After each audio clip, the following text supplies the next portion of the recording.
Good morning on Election Day 2016. We're hours away from a once-in-a-lifetime change. Time for voters to decide the future of our country. You have to vote. We've come a long way since the spring of 2015 when all eyes were on that escalator.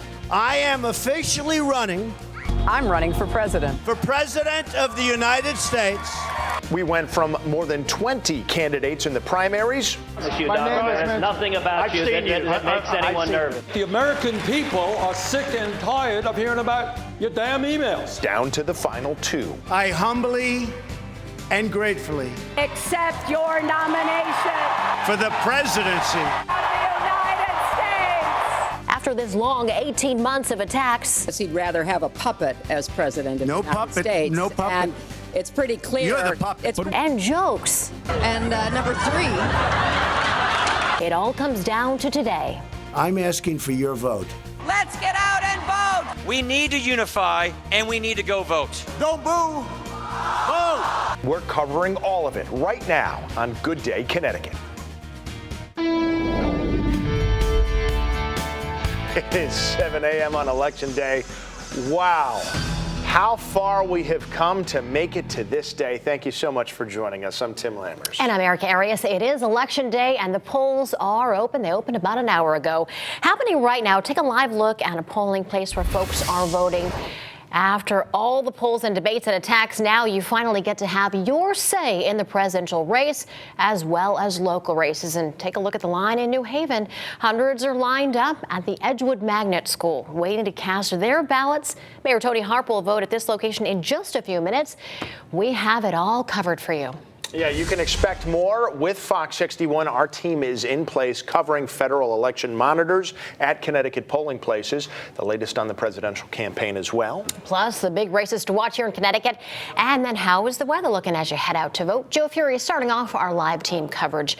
Now, Joe, if people are heading out this morning, it might be a little bit chilly. If people are planning to go maybe on their lunch break, though, it's not a problem at all. No excuses, right, Joe? Indeed. Yeah, we're talking about maybe throwing the jacket aside and, heading out for a delightful midday and afternoon. Hi, good morning, everyone. Yes, this Election Day, near perfect weather conditions, not only here, but across much of the nation. As we've got the sunshine, temperatures ahead for 60 to 65 this afternoon, light variable wind, and just fantastic conditions. Keeping in mind, of course, that sun's down at 4:36 today. That temperature would drop off rather quickly after the sun goes down. Sun is up. Sky is blue. Visibility is great. The look is fantastic this morning. Temperatures at valley locations, 20s and lower 30s, but you get to a higher hilltop, and that's where the temperatures are a little bit warmer. Hit 50 to 55 yesterday, so adding a good 10 degrees to where we were yesterday with pretty much the same look. It's 28 at Hartford this morning, 27 at Bradley. It's 35 at New Haven. Found 46 top of the hill Goshen this morning. So the high up elevations, you get that temperature up there. That's that warmer air that's working in a loft that is going to allow for us to have a very, very nice election day. Not much wind out there at all. Sky blue. It is going to be just near perfect as we have a front in from the west come tomorrow. That front, all it'll do is bring the temperature back to where it should be as we head through the middle and end of the week. Hoping for a few showers tomorrow morning. At the moment, nothing significant. Highs today, low mid 60s, wonderful weather. It's going to be the sundown 4:36. Again, light variable wind. We're in great shape. All right, looks good right through Veterans Day. What about the weekend? Some changes on the way then. And will it turn stormy next week? We'll have details in that long-range forecast coming up in just a little while. All right, let's check the roads. Dan Amarenti's in for Rach. What do you got now, Dan? Hey, Joe. We do have some issues out there with a few accidents and actually one fatal accident now. So we'll start with that in the Brookfield-Danbury area. This is right on exit Route 7 as you approach the 84 exits. It kind of splits and goes either direction there. So there was a one-car rollover, and the driver unfortunately perished from that accident. So there's a closure going on there, Route 7. So just keep that in mind. That's on the southbound side. It is not affecting 84 too much at this point. point. So a little bit of good news for drivers in that area, but just expect some closures if your travels take you on Route 7 southbound. And over towards Hartford, where we do have an accident. This is a minor accident, not a major one by any means, but it is enough to back things up. Take a look at the camera here. It'll show you what's going on. It is actually is now clear. They just cleared it good a couple of minutes ago. So that's good news there as things are starting to pick up a little bit. Back to the maps, we'll show you 84. You'll see a lot of yellow and orange on the map approaching Hartford on 84 eastbound. Westbound looking okay going into the city as well at this point. Weathersfield's not so bad either. Down towards the Waterbury area, 13 minutes from exit 18 to exit 25A going into Cheshire. So that's 84 eastbound where it goes down the 2 lanes, a construction zone there. And then on Route 8, this is the 825 connector right before the split for 95 north and southbound. There's an accident there, but that should be cleared in no time. But still, the delays remain. And then over towards 95 southbound, it's been slow all morning in the Bridgeport area. So we do have a lot of things going on in New York City today because of the election. So just keep that in mind. The Clinton and the Trump campaigns have their headquarters in New York City. So Manhattan probably seeing intermittent road closures during the day, Secret Service action as well. So it's probably best to just take Metro North. Today's not a good day to drive into the city.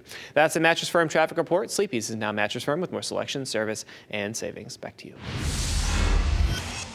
We are going to take back the White House. Let's make history together. Starting off with the race to the White House, the candidates are fighting for your support on this very important election day. Yeah, they worked late into last night and into this morning. Each of them held rallies at 1 a.m. And now just a few hours later, the people of Connecticut are already out there voting. There's a live look at a polling place in Hartford where the polls opened at 6 and they will close at 8 o'clock tonight. But we need to clarify that. What that means is you must be in line by 8 o'clock to cast your vote. And so long as you stay in line, you will be able to vote later than 8 p.m., but you got to stay in line. And of course, we're going to need to wait until well after that to get results. But we can get an early indication of how the race is going. We do have the results of the very first votes on the books this voting season.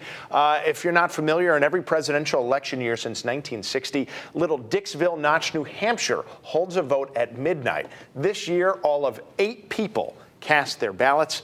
Hillary Clinton won with 4 votes. Donald Trump got 2. Gary Johnson got 1 vote. And then the 8th vote was a write-in for Mitt Romney. Well, both Clinton and Trump are gearing up for a big night. Their election night events that they hope will be victory events. And the candidates, of course, want your votes today. They have worked overtime, traveling to multiple states just yesterday to try to win over voters. Amanda Rouse is joining us now with the latest from the final day of the campaign trail. Amanda? Well, Erica and Tim, after a long and grueling campaign, this is it. The nominees have just a few hours to convince voters that they are the best fit for president. That's after a very long day of campaigning for both Hillary Clinton and Donald Trump yesterday. Let's go to the GOP candidate. He hit 5 battleground states: Florida, North Carolina, Pennsylvania, New Hampshire, and Michigan. And he had some help from his children, Ivanka, Eric, and Donald Trump Jr., as well as Sarah Palin and Rudy Giuliani. Trump made a final plea to voters. Real change also means restoring honesty to our government. So the first thing we should do, let's get rid of Hillary. Okay, that's probably... That would be a very good first step. That's a good first step. He also tried to appeal to Hispanic voters, saying that the U.S. would have a great relationship with Mexico. Hillary Clinton also had a busy day on the campaign trail. She hit Pennsylvania, Michigan, and North Carolina.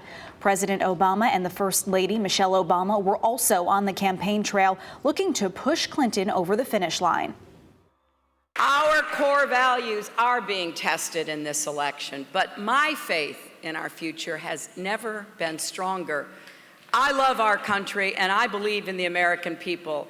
And I know if we bring everyone together, we can set goals and we can move toward them. Clinton did not mention the reopening of the investigation into her emails or the FBI standing by its original recommendation to not press charges. Now, all throughout the campaign, we've been talking about those important battleground states, and there are quite a few of them, at least 10, and they could be really what decides this election. You're looking at it right over here. We have some of them. We have Florida right here, and this has 29 electoral votes up for grabs. Then we do have Michigan, and that has 16. Then north of us here in New Hampshire, there are only 4 votes are up for grabs there, but the candidates really have been spending time there in recent days trying to rally voters. And then there is North Carolina right there. That has 15. Now, just in those 4 states alone, we are looking at a total of 64 votes that really could go either way and could push either candidate over that magic number of 270 needed to win. Tim and Erica.